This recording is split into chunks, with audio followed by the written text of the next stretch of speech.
Hi! మీ real estate బిజినెస్‌కి leads generate చేయాలన్నా, overall digital marketing strategy build చేయాలన్నా, ఈ గూగుల్ అనలిటిక్స్ అనేది కీ రోల్ ప్లే చేస్తుంది. సో, దీని ద్వారా మీ వెబ్‌సైట్‌కి ఎవరు విజిట్ అయ్యారు? ఎంతమంది విజిట్ అయ్యారు? ఎక్కడి నుంచి విజిట్ అయ్యారు? ఆ లీడ్స్‌ని ఎలా కన్వర్ట్ చేయొచ్చు అనేది గూగుల్ అనలిటిక్స్ ద్వారా తెలుసుకోవచ్చు. సింపుల్‌గా చెప్పాలంటే గూగుల్ అనలిటిక్స్ ద్వారా మీ రియల్ ఎస్టేట్ బిజినెస్ సంబంధించి వెబ్‌సైట్‌ని గ్రో చేసుకోవచ్చు. అలాగే లీడ్స్ జనరేట్ చేయొచ్చు. సో, దీని ద్వారా ఏమేమి తెలుసుకోవచ్చు అంటే, ముందుగా మీ వెబ్‌సైట్‌కి ఎవరెవరు విజిట్ అయ్యారు? ఎంతమంది విజిట్ అయ్యారు? జెండర్ అంటే మేలా? ఫీమేలా? ఏ కేటగిరీ వారు ఎక్కువగా విజిట్ అయితున్నారు? ఏ ఏజ్ వారు విజిట్ అవుతున్నారు? What type of keyword they use to search? ఏ కీవర్డ్ యూజ్ చేసి సెర్చ్ చేస్తున్నారు?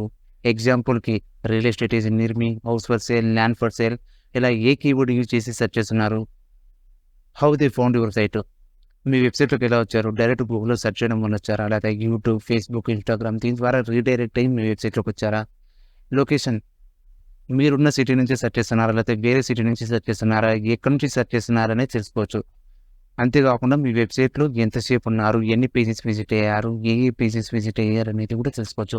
సో, ఈ డేటా అంతా తెలుసుకోవడం వల్ల మనకి మెయిన్ బెనిఫిట్ ఏందంటే రీటార్గెటింగ్ ఫర్ యాడ్స్. అంటే మీ వెబ్‌సైట్‌కి ఎవరైతే విజిట్ అయ్యారో వాళ్ళని మాత్రమే టార్గెట్ చేస్తూ గూగుల్, ఫేస్‌బుక్, ఇన్‌స్టాగ్రామ్‌లో యాడ్స్ రన్ చేయొచ్చు. ఫర్ ఎగ్జాంపుల్ మీరేదైనా గాని ప్రోడక్ట్ గూగుల్‌లో సెర్చ్ చేసినప్పుడు అదే ప్రోడక్ట్ ఫేస్‌బుక్‌లో, ఇన్‌స్టాగ్రామ్‌లో పదే పదే వస్తుంటాయి. సేమ్ ఇదే విధంగా మీ వెబ్‌సైట్ ఎవరైతే విజిట్ అయ్యారో వాళ్ళని మాత్రమే టార్గెట్ చేస్తూ యాడ్స్ రన్ చేయొచ్చు. దీని ద్వారా యాడ్ కాస్ట్ అనేది చాలా తగ్గుతుంది. ఈజీగా లీడ్స్ జనరేట్ చేయవచ్చు. అండ్ కన్వర్ట్స్ అనేది చాలా బెటర్‌గా ఉంటుంది. గూగుల్ అనలిటిక్స్ వరకు నేను చూపించిన డేటా అనేది జస్ట్ శాంపుల్ మాత్రమే. వన్స్ మీరు గాని వెబ్‌సైట్ క్రియేట్ చేసుకొని దానికి ట్రాఫిక్ జనరేట్ చేస్తే మీరు ఏ ఏజ్ వారు అంటే 18-24, 25-34 ఏ వయసు వారు విజిట్ అయితున్నారు? ఏ జెండర్ వారు ఎక్కువగా విజిట్ అయితున్నారు? ఎంతమంది విజిట్ అయితున్నారు? అలాగే ఏ కీవర్డ్స్ యూజ్ చేసి సెర్చ్ చేస్తున్నారు? ఎంతమంది సెర్చ్ చేస్తున్నారు? ఎంతసేపు వెబ్‌సైట్ పేజ్‌లో ఉన్నారు? అలాగే ఏ సిటీ నుంచి మీ వెబ్‌సైట్‌లోకొచ్చారు? ఎంతమంది వచ్చారు? ఎంతసేపు వెబ్‌సైట్ పేజ్‌లో ఉన్నారు? అలాగే ల్యాండింగ్ పేజ్ అంటే మీ వెబ్‌సైట్‌లో ఏ పేజ్‌కి ఎక్కువ విజిట్ అయితున్నారు? ఎంతమంది విజిట్ అయితున్నారు? అలాగే యూనిక్ విజిటర్స్ అంటే యూనిక్‌గా ఎంతమంది వెబ్‌సైట్ విజిట్ అయ్యారు? అంతే కాకోకుండా ఆర్గానిక్ సెర్చ్ అంటే డైరెక్ట్ గూగుల్‌లో సెర్చ్ చేయడం వల్ల మీ వెబ్‌సైట్‌లోకి వచ్చారా? లేకపోతే డైరెక్ట్ మీ గురించి సెర్చ్ చేయడం వల్ల వచ్చారా?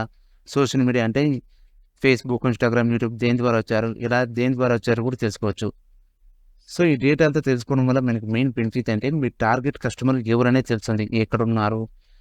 దేనికోసం సెర్చ్ చేస్తున్నారు?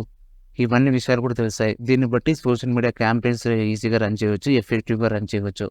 Hope you like this video. Thanks for watching. By.